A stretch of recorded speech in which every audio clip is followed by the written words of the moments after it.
Assalamualaikum teman-teman, welcome back to my channel.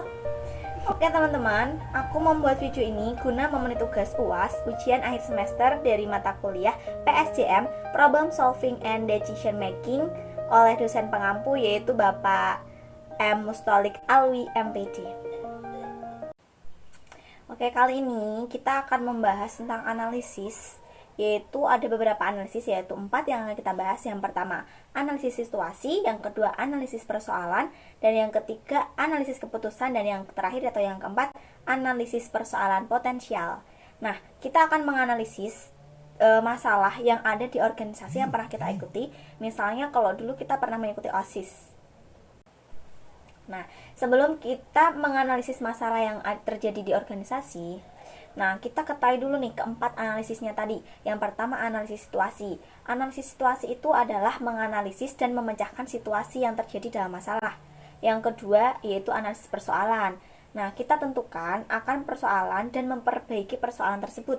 Terus yang ketiga, yaitu analisis keputusan. Kita mengambil keputusan yang terbaik yang kita terapkan dalam masalah nanti.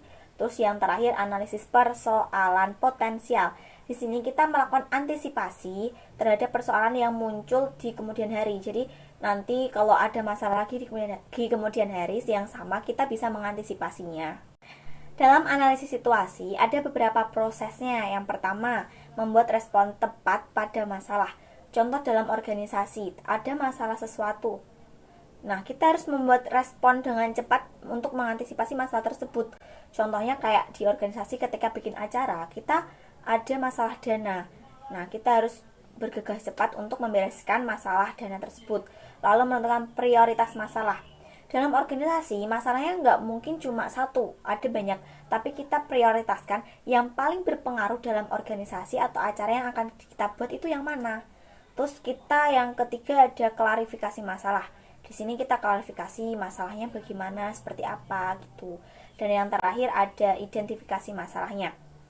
Nah, ketika sudah teridentifikasi masalahnya di situ, kita analisis dengan teratur masalahnya. Nah, selanjutnya kita analisis persoalan.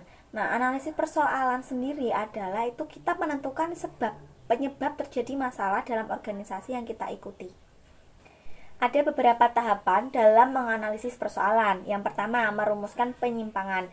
Di sini kita rumuskan dulu di organisasi kita apakah ada yang menyimpang. Jadi setiap anggota harus jujur nih, ada sesuatu yang mengganjal, yang menyimpang seperti itu. Lalu yang kedua, menentukan fakta dan bukan fakta. Contohnya, fakta persoalan yang terjadi seperti tadi. Contohnya di divisi si A dan divisi B. Ini berbeda, jelas berbeda. Ada masalah, pasti masalahnya beda. Contohnya divisi apa sama divisi apa, seperti itu.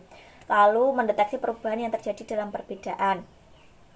Nah, dalam perbedaan ini atau persoalan belum tentu dari internal organisasi, tapi ada yang dari luar organisasi juga.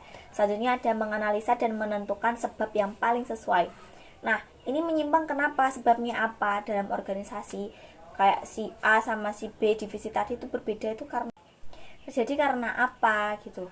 Terus yang terakhir kita melakukan verifikasi. Sebelum kita mengambil keputusan, kita melakukan verifikasi dahulu nih, penyebab tersebut tadi apakah sudah sesuai apa belum, maka kita akan bisa mengambil keputusan. Nah, selanjutnya kita analisis persoalan potensial. Analisis persoalan potensial ini merupakan sebuah keadaan yang mungkin suatu saat nanti terjadi masalah seperti itu lagi gitu. Nah, kita jadi bisa membuat metode penanggulangannya ataupun pencegahannya. Nah, tahapan untuk analisis persoalan potensial yang pertama kita merumuskan rencana. Contohnya dalam organisasi, kita ada masalah dana, kita tentukan rencananya. Rencananya akan dijalankan kapan, di mana, kapan kita mencari sponsor itu, di mana, seperti itu. Dan berapa gini. Contoh kita misal dari sekolah tidak mendapatkan dana yang sesuai dengan kegiatan yang kita jalankan, jadi kita bisa mencari sponsor. Nah, itu rencananya mencari sponsor kapan. Lalu selanjutnya kita menentukan langkah kegiatan. Nah, langkah kegiatan ini supaya terwujud kita tuh harus bagaimana. Nah, terus berapa macam sponsor yang akan kita taklukkan agar kegiatan kita berjalan lancar, dana kita sesuai. Proses selanjutnya adalah mengenali langkah kritis. Nah, langkah kritis ini persoalan yang muncul dapat mengganggu pelaksanaan keputusan. Apakah rencana kita tadi untuk menggalakkan dana sudah terstruktur atau belum? Lalu ada mengidentifikasi persoalan potensial. Nah, ini akan ada masalah yang terjadi tidak? Akan ada persoalan yang muncul nggak? Seperti tadi kalau kita cari dana ke sponsor, apakah akan gagal seperti itu. Nah, selanjutnya ini kita ada mengidentifikasi sebab persoalan potensial.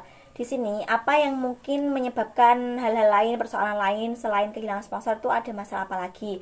Selanjutnya kita ada membuat tindakan pencegahan. Kita menetapkan sejumlah alternatif seperti tadi, kita mencari sponsor atau kita membuat kegiatan barter, menjual barang atau bagaimana. Selanjutnya kita evaluasi alternatif yang paling efisien tuh yang mana. Selanjutnya kita memilih alternatif keputusan yang akan dilaksanakan.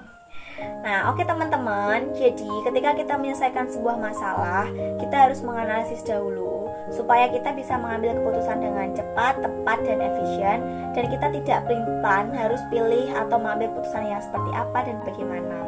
Oke, cukup sekian dari saya. Apabila dari awal sampai akhir ada salah kata ataupun perbuatan yang tidak mengenakan, saya mohon maaf yang sebesar-besarnya. Kemaluku beli duku. Assalamualaikum warahmatullahi wabarakatuh. Sampai jumpa di lain waktu.